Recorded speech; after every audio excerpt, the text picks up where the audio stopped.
بسم الله والصلاة والسلام على أشرف الأنبياء والمرسلين سيدنا ونبينا محمد. halkan waa Qurbaawi channel kusoo dhawaada Qurbaawi channel. maanta waxaan duuba doonaa casharkeeni labaad part 2 simple present 1 baa maanta hore dhiganay. maanta simple present 2 baan dhiganaa ila daawasho wacan. محمد وعلى آله وصحبه وسلم أجمعين. ومعلم عبد الفتاح عمر مسكيك يا رب maanta inay duuban doonaa xiisadeeni English tahay aan awal baa qaadan jirnay marka xiisadan waxaan ugu talagalnay si ardaydu uga faa'iideystaan ay dadku dhan uga faa'iideystaan ayaan ugu talagalnay marka waxaan leenahay nala socda waxaan kula talin lahaa in casharkii hore maalinta hore aan qaadanay aad soo daawato hadana soo daawan waa in labada cashar si bay isku xidhan yihiin. ciwaanka casharkeena waxa weeye simple present 2 maalinta hore xaqaasi waxa ay simple present 1 baan soo dhiganay horaan soo dhiganay maantana waxaan dhiganaa simple present 2. hadaba simple present 2 xaqa qeexida wuxuu kala mid yahay kii hore oo isaguna wuxuu sheegaa fal maalin walba soo noqda ayuu sheegaa. marka simple present 2 formkiisu amba qaacidadiisu muxuu noqonayaa ardayo wuxuu noqonayaa waa subjective wixii falka sameeyay qofkii falka sameeyay oo loo geeyay infinitive of wana ficilkii godka koobaad oo loo geeyay maxay kii hore wuxuu ku joogun subjective plus infinitive plus objective. maanta maxaa ardayga ugu cusub hadaba waxay ugu cusub estan estan xagee ka yimaadeen waxay la socdaan simple present 2 bay la socdaan formkiisa la socdaan marka waan soo socdaan insha Allah ta'ala. Question of simple present 2 arday simple present 2 maxaa su'aal laga dhigaa hadaba su'aal marka laga dhigayo maxaa laga dhigaa way simple present 2 waxa laga dhigaa ardayo das baa laga dhigaa das way dasna xagee ka timi that comes from xagee ka timi ardayo do the simple present 1 laga dhigi jiray su'aasha simple present 2 do the laga dhigi jiray oo lagu daray es وحالات كم إذا حالات صوص عضو أنا أركض دونه وناس صوص عتاي negative or simple present 2 simple present 2 محل غير دقة دينو محل غير دقة يقولوا دينو محل غير دقة does not بالغ دقة does not بالغ دقة but doesn't أي غير دقة واي subject that he take أرضي ما نتورى واحد صوص شيء إنه subject يلا لبض كلا قيسان دونان هذا simple present 2 subject يلا محوقات هاي سو wuxuu qaatay ardayo he she it oo noqonaysa bas kale oo noqonaysa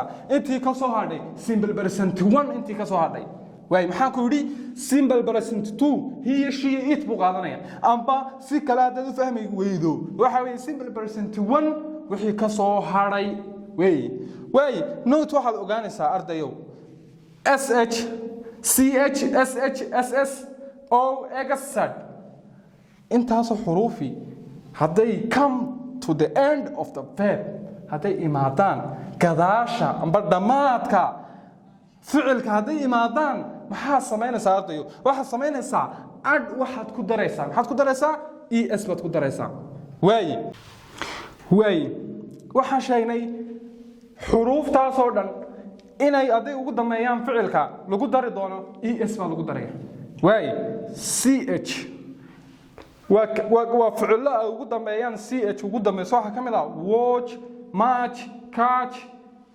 saddexda ficil baa soo qaadanay amba saddexda fal way maxaan ku darnay watch asal ahaan waxa ahayd waxa lagu ma darin oo ch bay ugu dambeysay marka simple present 2 laga dhigayo maxaa lagu darayaa waxa lagu darayaa es maxaa lagu daray waayo kelmadda waa shuruudaha waxa ku jiray in ch ugu dambeeyso ficilka way matches wana est ku darnay catches waa la mid wana ku wada darnay way ku dhamaadeen sh baa kamida sh na maxaa kamida wash waa maaristi maxaa ugu dambeeyay sh baa ugu dambeeyay finish sh baa ugu dambeeyay maxaan ku darnay marka simple present 2 laga dhigo waxa lagu daray washes finishes wana est ku darnay way ss pass baa kamida passes z bases way haday ugu dambeeyso go wali sheegaynay xaaladii noo soo socon doonto waatan duudi simple present 1 maxaa ugu dambeeyay oo baa ugu dambeysay oo dan maana ku jirin meesha way goes es baa lagu daray das way go with das pogos your works if hadii the vowel vowel waxa loo kala qaybiyaa xuruufta ingiriista waxa loo kala qaybiyaa vowel iyo consonant. Vowel waa shaqal. Hadduu shaqal comes before wayda ka horeeyo ad waxaad ku daraysaa s baad ku daraysaa. Vowel plus y maxay noqonaysaa s baad ku daraysaa. oo simple present two laga dhigayo. Way maxaa tusaale for example play maxay noqonaysaa waa ka vowelki waa ka muxuu goreeyay way dib goreeyay maxaa laga dhigay s baa lagu daray. Why if the consonant haduu shibane comes before y haduu y da ka hor maro change y da bedel gebigeeda maxaad ku bedelaysaa intu I baad ku bedelaysaa dee ka bacd waxa sameynaysaa IES baad ku daraysaa oo waa tii kelmadda waan idin sheegnay amba s baa lagu darayaa amba es baa lagu darayaa amba IES. Why IES waxa lagu darayaa if the consonant ka horeeyo y sida fly oo duulistii flies waydii maxaa lagu bedelay waxa lagu bedelay est na lagu daray IES na lagu daray. Way examples maxaa tusaalayaal he walks every day maalin walba uu socdaa waata est lagu daray. Simple present two inuu wuxuu waxaad ku garanaysaa est ku garanaysaa she eats the food waxa cuntay cunadii. Way it drinks my milk waxay cabtay caanahaygii. Drinks est water aan arkayna he always goes waka go ma ugu dambeysay ficilkay ugu dambeysay amba falka maxaan ku darnay es baan ku darnay to the schoolkii baa tagtay. Why she finishes her homework waxay dhameysay shaqo gurideedii.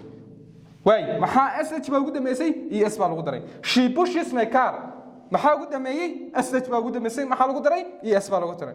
Does wata iyadoo su'aal laga dhigay waatan does it fly every day iyadu maalin walba ma duusha. Hada waxa isweydiin mudan maxaan STIEST ugu dari waayay maanta waayo waxa isweydiin kartaa waxa weeye shayta meesha s ku jirto es laba s-na meesha ma galaan ma garatay marka mar kasta haday days soo gasho waxay ka saaraysaa oo xadbaysaa est qaadanaysa flies haday saan noqon leeyahay waa yara khalad es iyo IES isku mid marka waa laga fiican waayo every day maalin kasta does he walk every day walk isbeed markii hore waxaan est uga jarnay est baa ku soo korodhay meesha.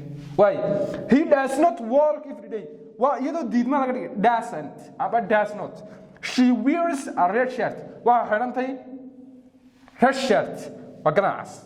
Does he kill my mother marka waxay markii hore he kills my mother soo yara dul maraya saan u soo khulaasay casharka. Way maanta waxaan dhiganay simple present two baan dhiganay. Simple present two wuxuu sheegaa waa ficil maalin walba wax soo noqnoqdo sheegaa.